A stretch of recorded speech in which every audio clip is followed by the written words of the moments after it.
నమస్తే. ఎన్టీవీ జర్నలిస్టులైన ముగ్గురు దొంతు రమేష్, పరిపూర్ణాచారి అండ్ సుధీర్, ఈ ముగ్గురిని అరెస్ట్ చేసిన విషయం మనకు తెలిసిందే. మెజిస్ట్రేట్ ముందు హాజరుపరిచారు. మెజిస్ట్రేట్ వాళ్ళ యొక్క రిమాండ్ని తిరస్కరించారు. వాళ్ళ తరపున వాదించినటువంటి న్యాయవాదుల వాదనతో ఏకీభవిస్తూ సిసిఎస్ పోలీసుల గవర్నమెంట్ వాదనతో విభేదిస్తూ వాళ్ళ రిమాండ్ని తిరస్కరిస్తూ మీరు మీ పాస్పోర్ట్ని సరెండర్ చేయాలి అండ్ 2 పూచీకత్తులు 20,000 పూచీకత్తులు షూరిటీ సబ్మిట్ చేయాలని చెప్పారు. మొత్తానికి వాళ్ళని రిలీజ్ చేశారు.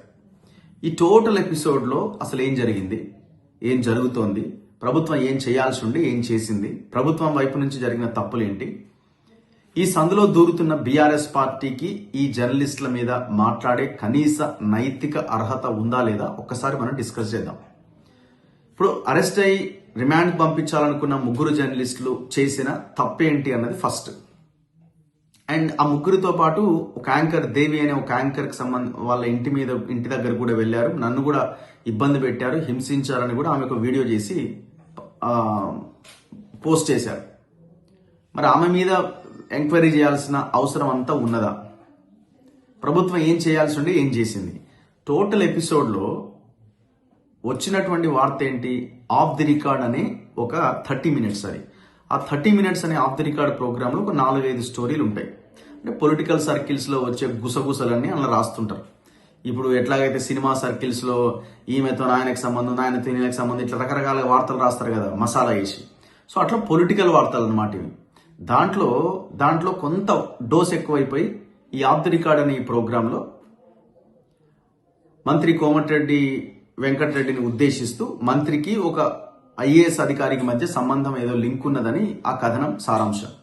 ఏమన్నా ఎవిడెన్స్ పెట్టారంటే ఎలాంటి ఎవిడెన్స్ లేదు, ఏమీ లేదు, ఉత్తగా స్టోరీ వండి వార్చినారు చాలా సింపుల్గా. దీని వెనుక ఖచ్చితంగా ఒక ఇంటెన్షన్తో ఇది చేసినట్టు కనబడుతున్నది. ఒకవేళ నిజం ఉన్నా కూడా ఎవరికి ఏం సంబంధం అండి? ఇదేమన్నా ప్రజలకు అక్కరొచ్చే ముచ్చట్నా? ప్రజలకేం అక్కరొచ్చే ముచ్చటే కాదు కదా. ప్రజలకేమన్నా తిండి పెట్టేది ఇంకేమైనా అవసరం ఉండేదా? కాదు కదా. సో వాళ్ళ స్టోరీ చేసినారు. ఇప్పుడు ఈ స్టోరీ దొంతు రమేషో, పరిపూర్ణాచారో, లేకపోతే ఇంకో సుధీరో, ఇంకో దేవినో చెప్తే వచ్చిన వార్తన ఇది? ఇంపాసిబుల్. అది చైర్మన్ డెస్క్ నుంచి, ఆ ఎన్టీవీ ఓనర్ అయిన నరేంద్ర చౌదరి నుంచో లేకపోతే ఆయన సీఈఓ నుంచో వాళ్ళ నుంచి వచ్చినటువంటి స్టోరీ. అది వాళ్ళ ఆలోచన. అది ఇంత పెద్ద కాంట్రవర్సీ స్టోరీ చేస్తే చైర్మన్ తెలియకుండా వేస్తారా? ఇంపాసిబుల్. అది ఛానల్ సిస్టమ్ ఎట్లా నడుస్తుంది? ఛానల్ సిస్టము ఇన్పుట్ ఎడిటర్ ఉంటాడు, రిపోర్టర్స్ అందరికి హెడ్గా, డెస్క్ అంటే ఎవరైతే ఈ స్టోరీస్ రాస్తారో, అంటే రిపోర్టర్స్ తెచ్చినటువంటి స్టోరీస్ రాస్తారో దాన్ని అందంగా నీట్గా రాసి యాంకర్ చేత చదివించేటువంటి ఆ ప్రక్రియనంతా అవుట్పుట్ పరిధిలో నడుస్తుంది. సో అందుకే 2 విభాగాలు ఉంటాయి, input and output. So reporters తీసుకొస్తారు, దాన్ని పాలిష్ చేసి ప్రజలకి చాలా అద్భుతంగా చూపించే ప్రయత్నం చేస్తారు. ఇప్పుడు ఈ ఆఫ్ ది రికార్డ్ అనే స్టోరీలో రిపోర్టర్ తేవడము లేకపోతే ఇంకేదో చేయడం అది ఏం లేదు అక్కడ. అది ఓన్లీ వాళ్ళకి ఆ సమయంలో ఎవడో ఒకటి చెప్తేనో ఇంకే దగ్గర వచ్చిన గుసగుసలో తీసుకొచ్చి అక్కడ స్టోరీ రాస్తారు. ఇంత కాంట్రవర్సీ స్టోరీ చైర్మన్కి తెలియకుండా నడుస్తుందా? ప్రభుత్వం చేసిన ఫస్ట్ మిస్టేక్ ఏంటంటే ఈ సంబంధం లేనటువంటి వ్యక్తుల మీద కేసులు పెట్టి వాళ్ళని అరెస్ట్ చేయడం ఫస్ట్ మిస్టేక్. రెండోది, నరేంద్ర చౌదరిని పక్కన పెట్టి ఆ సీఈఓని పక్కన పెట్టి వీళ్ళ మీద పడడం పెద్ద తప్పు. మీరు వాళ్ళని అరెస్ట్ చేసి వీళ్ళని విట్నెస్ కిందనో ఏదైనా విచారించేది ఉండే. ఒకవేళ మీ వర్షన్ చెప్పండి, మీరు ఇన్పుట్ ఎడిటర్గా ఉన్నారు, మీరు కాంగ్రెస్ బీట్ చూస్తున్నారు, మీరు మీ అభిప్రాయాన్ని చెప్పండి, మీ దగ్గర ఏమైనా ఉందా, లేకపోతే మీ దగ్గర ఏమైనా ఎవిడెన్స్ ఉంటే మీరు దాన్ని వాళ్ళ ముందు పెట్టి వాళ్ళని విచారించాలి. కానీ డైరెక్ట్గా ఎలాంటి ప్రొసీజర్ లేకుండా అరెస్ట్ చేయడం ప్రభుత్వం చేసిన తప్పు. కానీ ఇట్లాంటి స్టోరీస్ ఎలాంటి ఆధారం లేకుండా రాసేటువంటి స్టోరీస్ మాత్రం మనం ఖండించాల్సింది. దాంట్లో ఎలాంటి సెకండ్ ఒపీనియన్ కానీ ఇంకోటి కానీ లేదు. అయితే ఇక్కడ ప్రధానంగా ఆ ముగ్గురిది ఒకటైతే ఇక్కడ అక్కడ ఎవరైతే వార్త చదివినారో దేవి అని ఆమె కూడా ఒక వీడియో చేసింది. నన్ను కూడా ఇబ్బంది పెట్టారు, నన్ను కూడా హింసించారు, 3 గంటలు కూర్చోబెట్టారు, 4 గంటలు కూర్చోబెట్టారు, మా ఇంటికి వచ్చారని. ఇప్పుడు యాంకర్కి ఏం సంబంధం ఉంటుంది? రిపోర్టరు సమాచారం తెస్తే దాన్ని ఒక స్టోరీ లాగా తయారు చేస్తాడు. అక్కడ ఉన్న సబ్ ఎడిటర్, కాపీ రైటర్ తయారు చేసి రన్ ఆర్డర్లో పెడితే ఆ రన్ ఆర్డర్లో లైవ్ బులెటిన్ స్టార్ట్ అయ్యే సమయానికి ఆ టెలిప్రాంప్టర్ ఉంటుంది ఎదురుగా, అన్ని అక్షరాలు క్లియర్గా టెలిప్రాంప్టర్ ఉంటే యాంకర్ ఉన్నట్టుగా చదువుతుంది. తన ఎక్స్ప్రెషన్తో, మంచి అటైర్తో, డ్రెస్తో, అంటే మేకప్ వేసుకొని అక్కడ కూర్చొని దాన్ని అందంగా దాన్ని చదువుతారు అద్భుతంగా, ప్రజలకు అర్థమయ్యే దాంట్లో. అది న్యూస్ రీడర్ యొక్క పని, యాంకర్ యొక్క పని. ఆమెకి ఏం సంబంధం? అసలు సంబంధం లేని ముచ్చటది. సజ్జనార్ అంటున్నాడు ఆమెకు నోటీస్ ఇచ్చినా ఆమె రాలేదు. అసలు ఆమెకు నోటీస్ దేనికి? ఆమెకు నోటీసు ఆమె పాత్ర మినిమం కాదు కదా, 0.0001% కూడా ఉండదు. టెలిప్రాంప్టర్లో ఏం పెడితే అదే చదువుతారు. పోనీ అదేమైనా బ్రేకింగ్ న్యూస్ వార్త అయితే దానికి ఏమైనా 4 పదాలు యాడ్ చేసింది అని అంటే ఒక అర్థం ఉంది. అది ఏం ఉండదు వాళ్ళ పాత్ర. సో ఆమెని ఇన్వాల్వ్ చేయడం అన్నది కూడా ఒక రాంగ్ థింగ్గా మనకు కనబడుతుంది. ఏది ఏమైనా ఇందులో మేజర్ నరేంద్ర చౌదరిని ఎందుకు టచ్ చేయలే? స్టోరీ తప్పే, అట్లా రాయకూడదు. నరేంద్ర ఓనర్ని కదా మీరు క్వశ్చన్ చేయాల్సింది. ఫస్ట్ ఓనర్ని కూర్చోబెట్టాలి లోపల. మరి చౌదరి గారని మరి ఫీల్ అయ్యారా ఇంకేమన్నా తెలియదు. మరి ఇవన్నీ మీరు చూడండి, ఇదంతా కూడా టీ కప్లో తుఫాన్ లాంటిది, లేకపోతే బెదిరించే ప్రాసెస్ లాంటిది, ఇంకోటి తప్ప ఇంకొకటి కాదు. రేపు పొద్దున ఇదే కోమటిరెడ్డి వెంకటరెడ్డి అడిగిపోతాడు, ఎన్టీవీలో కూర్చొని ఆయనే ఇంటర్వ్యూ ఇస్తాడు రేపు పొద్దున, 2 నెలలకు 3 నెలలకు. మళ్ళా రేవంత్ రెడ్డో లేకపోతే ఇంకెవరో ఎన్టీవీతో సంబంధాలు లేకుండా ఉంటారా? మీరంతా ఒకటే కదా. అయితే ఈ సందులో ఇక్కడ మనం ఇంకా డిస్కస్ చేయాల్సింది, ఈ సందట్లో సడేమియాలాగా బీఆర్ఎస్ వాళ్ళు ఎంటర్ అవుతున్నారు.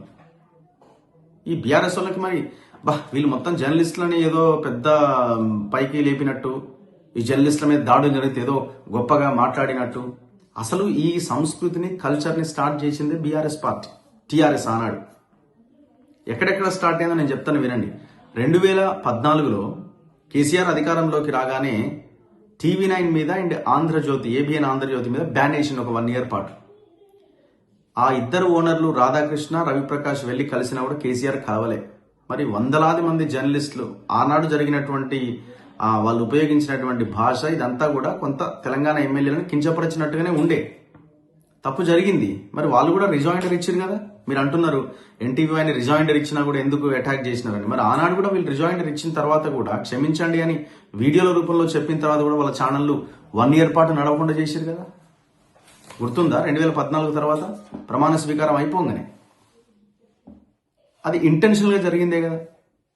దాని తర్వాత మీరు చూడండి, 2018లో మేము మోజో టీవీలో ఉన్నాం. మోజో టీవీని దాదాపు 200 మందికి పైగా ఉన్న మోజో టీవీ, అది రవిప్రకాష్ చేతిలో ఉండే. ఆయన మీద ఉన్న కోపంతో అటు TV9 లాగేసారు.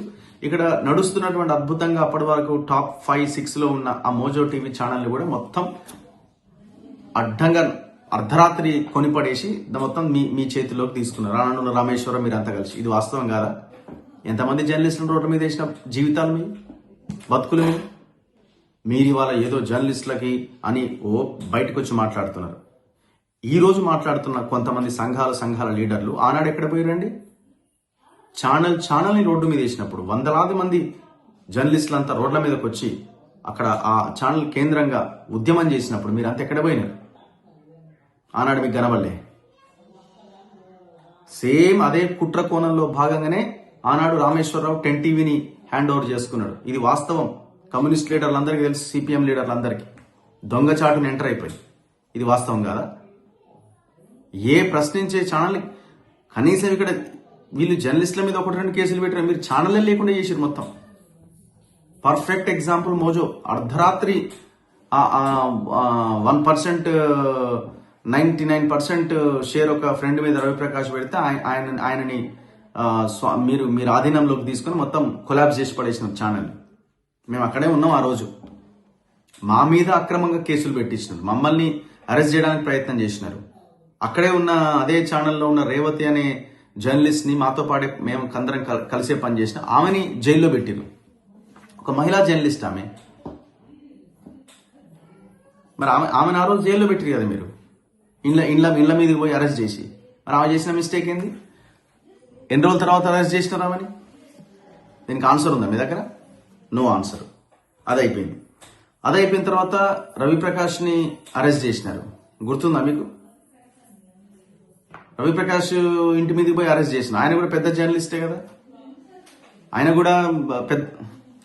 కూడా పెద్ద ఎత్తున తెలుగు మీడియాలో ఒక తనదైన ముద్ర వేసిండు కదా.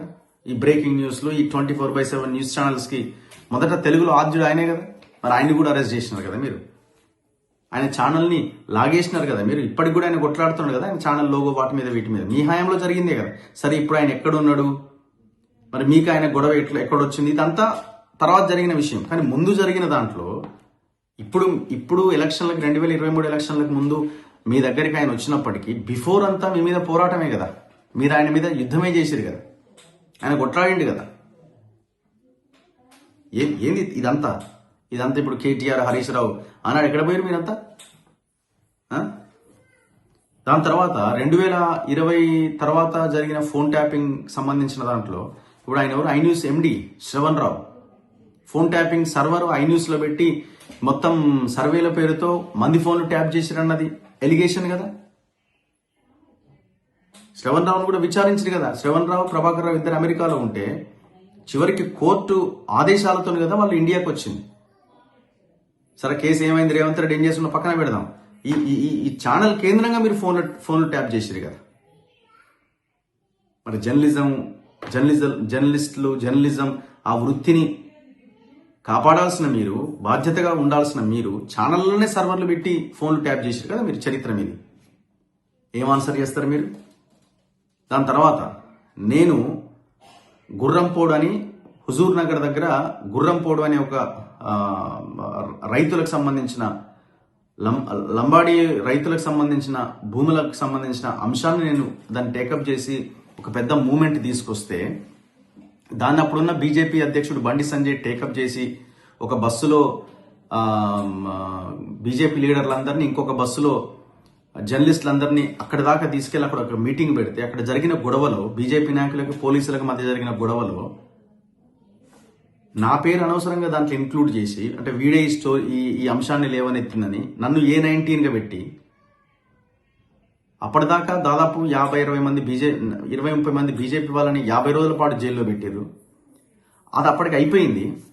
అయిపోయిన తర్వాత 6 నెలలకి నేను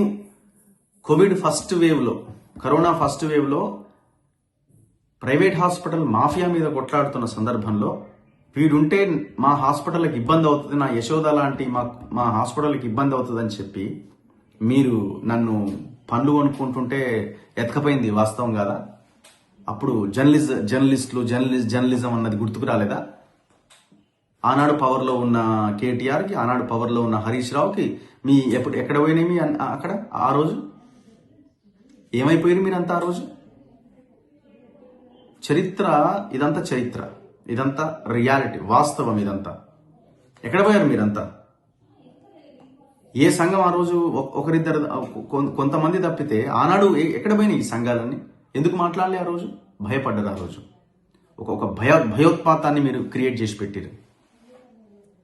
కానీ ఇప్పుడు ఈ ప్రభుత్వం చేసిన ఈ చర్యని మేము ఖండిస్తున్నాం. That is our commitment. మాకు బాధ్యత ఉంది కాబట్టి మేము ఖండిస్తున్నాం, మాట్లాడుతున్నాం. నిన్న ఆ జర్నలిస్టులు అరెస్ట్ చేసిన క్రమంలో సైబర్ క్రైమ్ పోలీస్ స్టేషన్ దగ్గరికి మా ఛానల్ లోగో అక్కడికి వెళ్ళి అక్కడ ఉన్న జర్నలిస్టుల యొక్క వాయిస్ కూడా తీసుకున్నది. ఎక్కడ వాస్తవం ఉంటే, ఎక్కడ రియాలిటీ ఉంటే, ఎక్కడ అన్యాయం జరిగితే అక్కడికి మేము వెళ్తాం ఖచ్చితంగా. ఇప్పుడు వెళ్తున్నాం. మేము అనుకోవచ్చు కదా, మేము అరెస్ట్ అయినప్పుడు ఎవరు మాట్లాడలేదు, మేము ఎందుకు పోవాలని మేము అనుకోమట్లా. అది బాధ్యత కాదు. దాని తర్వాత ఇంకెన్ని జరిగినాయి? లెక్కలేని జరిగినాయి. తీర్మారు మల్లన్న సరే ఇప్పుడంటే పొలిటీషియన్ ఆయన, ఇప్పుడు ఎమ్మెల్సీ అయ్యండి. అంతకుముందు ఆయన జర్నలిస్ట్గా ఉన్నప్పుడు ఆయన్ని అరెస్ట్ చేసి 2 సార్లు అరెస్ట్ చేసి 75 రోజులు ఒకసారి, ఇంకో కొన్ని రోజులు ఒకసారి పెట్టారు కదా. ఆయన ఛానళ్ళ మీద దాడి చేసి కదా, సర్వర్లు ఎత్తుకపోయారు కదా, సిస్టమ్స్ ఎత్తుకపోయారు కదా. అప్పుడు గుర్తుకు రాలే. దాసరి శ్రీనివాస్ కాలోజీ టీవీ నడిపిస్తున్నాడు. ఇప్పుడు కవిత బయట ఉంది, అప్పుడు పార్టీలో ఉంది.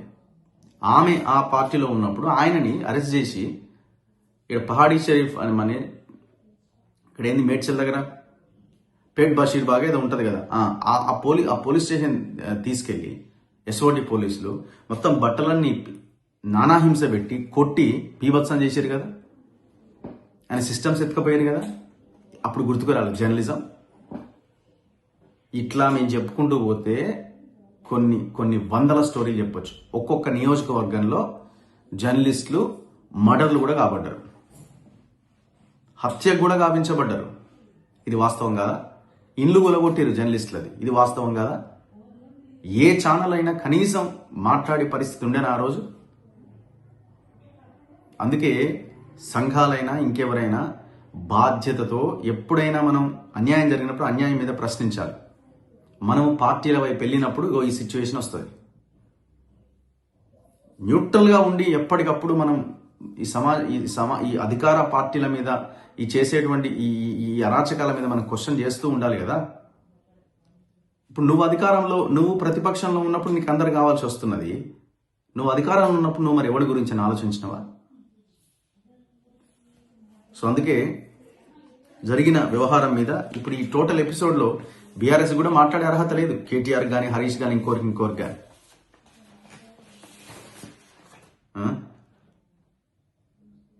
ఇప్పుడు మీరు చూడండి, ఈ ఎపిసోడ్ అయిపోయిన తర్వాత మీరు నరేంద్ర చౌదరి, రేవంత్ రెడ్డి కలిసి కూర్చోరాయిగా. నరేంద్ర చౌదరి, కోమటిరెడ్డి వెంకటరెడ్డి కలిసి కూర్చోరాయిగా. వాళ్ళు బాగానే ఉంటారు. ఈ జర్నలిస్టులనే ఆగం చేసినారు ఇప్పుడు. సో అందుకే మేము ఈ టోటల్ ఎపిసోడ్లో ప్రభుత్వం ఖచ్చితంగా అమాయకులైన జర్నలిస్టుల మీద కేసులు పెట్టి తప్పు చేసింది. యాంకర్ మీద విచారణ అనేది తప్పు చేసింది. చేయాల్సింది అదే సమయంలో ఏ స్టోరీ అయితే పడిందో అట్లాంటి ఆధారాలని స్టోరీ వేయడం కూడా మీడియా తప్పే. కానీ అది ఎవరి ఆధ్వర్యంలో? ఆ చైర్మన్ ఆధ్వర్యంలో జరిగింది. చైర్మన్ని టచ్ చేయాలి. ఆ ప్రయత్నం చేసిండు. ప్రభుత్వానికి కొంచెం మంచి మార్కులు పడేవేమో, కానీ మీరు ఆ ప్రయత్నం చేయలే. వీళ్ళేం చేస్తారు? ఈ జర్నలిస్టులు చదివి టెలిప్రాంప్టర్ పెట్టి చదివి యాంకర్ ఏం చేయగలుగుతుంది? ఖచ్చితంగా మాట్లాడాల్సిన అవసరం ఉంది. ప్రభుత్వం కూడా ఆలోచించాలా. మీరు రిమాండ్ చేస్తే మేజిస్ట్రేట్ ముందు తీసుకొని మేజిస్ట్రేటే రిజెక్ట్ చేసి పడేసి, ఇక మీ కేసులో బలం ఏముంది? సజ్జనార్ గారు రెచ్చిపోయిండు. ఒక మహిళా జర్నలిస్ట్ క్వశ్చన్స్ అడుగుతుంటే రెచ్చిపోయిండు. ఏం జరిగింది ఇవాళ? ఏం జరిగింది చెప్పండి. ఇష్యూస్ చాలా ఉన్నాయండి ఈ తెలంగాణలో. జర్నలిస్టులకైనా, ప్రభుత్వానికైనా, ప్రతిపక్షానికైనా మేము చెప్పేది ఏంటంటే ఇష్యూస్ చాలా ఉన్నాయి, ప్రజల సమస్యలు చాలా ఉన్నాయి. వాటి మీద ఫోకస్ చేయండి. లక్షల ఎకరాల భూములు కొల్లగొట్టబడ్డాయి తెలంగాణలో. భూమి అంటే ఇవాళ ఒక ఎకరం భూమి ఉన్న ఒక రైతు కానీ, ఒక ఎకరం భూమి ఉన్న ఒక వ్యక్తి కానీ ఎంత ఆత్మగౌరవంతో ఉండగలుగుతాడు ఇవాళ? అట్లాంటి కొన్ని వేల లక్షల ఎకరాల భూములు కొల్లగొట్టబడ్డాయి. మాట్లాడండి దాని గురించి. వాటి మీద సిట్ వేయండి. ఈ సిట్లు అది ఏమవుతుంది సిట్ల వల్ల? సిట్ వేయాల్సింది దాని మీద. అండ్ ఇంకోటి, మీరు సోషల్ మీడియాలో బూతులు వస్తున్నాయి, సోషల్ మీడియాలో ఇష్టం వచ్చినట్టుగా రాస్తున్నారు. దాని మీద ఖచ్చితంగా ఒక నియంత్రణ ఉండాలంటే 100% ఉండాలి. 100% ఆ నియంత్రణ ఉండాల్సిందే. నియంత్రణ ఎట్లా ఉండాలి? అట్లా వార్తలు రాసే వాళ్ళ మీద నియంత్రణ ఉండాలి. మాలాంటి ప్రశ్నించే వాళ్ళ మీద నియంత్రణ ఉండొద్దు. దాన్ని అడ్డం పెట్టుకొని ప్రశ్నించే వాళ్ళని అనగదొక్కుతామంటే కష్టం అవుతుంది. సో కాబట్టి అట్లాంటి బూతుల మీద, బూత్ కంటెంట్ మీద, ఆధారాలు లేని కంటెంట్ మీద, ఇష్టం వచ్చినట్టుగా మాట్లాడే కంటెంట్ మీద నియంత్రణ పెట్టండి, తప్పలేదు. వాళ్ళని పిలవండి, విచారించండి, ఎవిడెన్స్ అడగండి, తప్పలేదు. సో మనం అందుకే ప్రతిదాని మీద మనం విశ్లేషించాల్సిందే. మీడియా వైపు నుంచి జరుగుతున్న తప్పులను కూడా మనం ఖండించాల్సిందే. బాధ్యతతో ప్రజల కోసం పనిచేయాల్సిన అవసరం ఉంది. ఇప్పుడు ఇవాళ ఏమైపోయిందంటే ఆ పార్టీల సోషల్ మీడియా కూడా ఇష్టం వచ్చినట్టుగా మాట్లాడుతున్నారు. మరి దాని గురించి కూడా ఆలోచించండి. కాంగ్రెస్కో సోషల్ మీడియా, బీఆర్ఎస్కో సోషల్ మీడియా, బీజేపీకో సోషల్ మీడియా. మేము ఈ సోషల్ మీడియా ప్లాట్ఫామ్స్లో మీ పేజెస్లో ఏం చేస్తున్నారు చూడండి. విషం చిమ్ముతున్నారు అవతల మీద. మరి దాని నియంత్రణ ఎవరు చూడాలా? ఆ నియంత్రణ ఎవరు చూడాలి? ఛానల్ కూడా ఎట్లయిపోయినాయి అంటే, మొన్న అనసూయ శివాజీ వ్యాఖ్యలకు సంబంధించిన ఇష్యూలో ఎవడో వాడు కృష్ణకాంత్ పార్క్ దగ్గర తిరిగేటోని పట్టుకొచ్చి వాడికి అనసూయ ఫ్యాన్ అని ఒక ట్యాగ్ లైన్ తగిలిచ్చి 10-15 రోజుల పాటు ఛానల్ నడిపించినాయి. జనాలకు అదే ఇంట్రెస్ట్ అయిపోయింది. సో అందుకే ప్రతి ఒక్కరం మనం బాధ్యతతో ముందుకెళ్లాల్సిన అవసరం కనిపిస్తున్నది. ప్రభుత్వాలు ఇంకా చాలా జాగ్రత్తగా ఉండాలి, ఇంకా చాలా బాధ్యతతో ఉండాలి. మీరు చేయాల్సిన పనులు చాలా ఉన్నాయి. తెలంగాణలో భూములకు సంబంధించిన ఇష్యూలు ఉన్నాయి, మీరు ఇచ్చిన హామీలు ఉన్నాయి, ఎన్నో ఉన్నాయి. ఇంకా ఒక దీర్ఘకాలికమైన ప్రణాళిక కానీ, ఒక ఎజెండా కానీ మీరు ఇంకా క్రియేట్ చేసుకోలేకపోయి ప్రజలకు చూపించలేకపోతున్నారు. ఆ దిశగా మీరు ప్రయత్నం చేయాలని తెలంగాణ ప్రజలు కోరుకుంటున్నారు. సమయం కూడా పెద్దగా లేదు. చూస్తూనే ఉండండి మన తొలి వెలుగు.